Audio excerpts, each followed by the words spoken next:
Nouveau thème au programme de MC en terminale Bac Pro, la révolution numérique. On va voir ses effets sur la démocratie. Les nouvelles technologies de l'information ont bouleversé notre mode de vie. Les smartphones ne nous quittent plus, Google prend toujours plus d'emprise sur notre vie privée. Et donc on peut se poser la question, est-ce que la révolution numérique est un progrès de la démocratie et des libertés individuelles, ou au contraire l'avènement du règne de la surveillance et de la désinformation généralisée? Cette révolution numérique, elle touche tous les domaines, la santé, les loisirs, l'activité industrielle, les mobilités. Donc on voit que les atouts du numérique sont nombreux. En premier lieu, la participation politique sur Internet peut s'élever jusqu'au quart de la population sondée. Pour la très grande majorité des pays, ce sont les jeunes de 16 à 24 ans qui sont moteurs de cette dynamique. Deuxième point, en 2014, le printemps arabe s'est caractérisé par des mouvements de contestation populaire dans plusieurs pays arabes et les réseaux sociaux et les smartphones ont joué un rôle important dans la contestation des gouvernements autoritaires.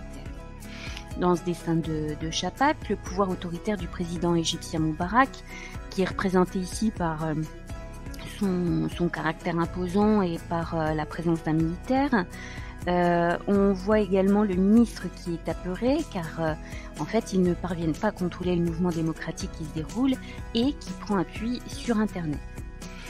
Alors, dans son livre La démocratie à l'ère numérique, Blaise Lampen nous met en garde contre les conséquences négatives du numérique. Les crises financières liées aux transactions à haute fréquence, les conflits socio-culturels, l'excès de l'ouverture, les atteintes aux libertés. Des États-Unis à l'Indonésie, les fake news ont envahi également le monde. Utilisées par des factions ou par des hommes politiques peu scrupuleux, elles menacent la démocratie. Le numérique représente aussi une menace avec la multiplication des actes de malveillance qui piratent les données personnelles des citoyens et des responsables politiques. Et donc, l'enjeu de cette prise de conscience des dangers du numérique, elle est capitale si nous ne voulons pas devenir toujours plus dépendants des géants du net et instrumentalisés par les moins scrupuleux. Et Blaise Lampen propose des solutions pour repousser un monde orwellien asservi aux ordinateurs. La décentralisation, la démocratie participative, la délégation des pouvoirs aux citoyens, le retour au local, et aussi une attitude responsable et réfléchie à l'égard du numérique.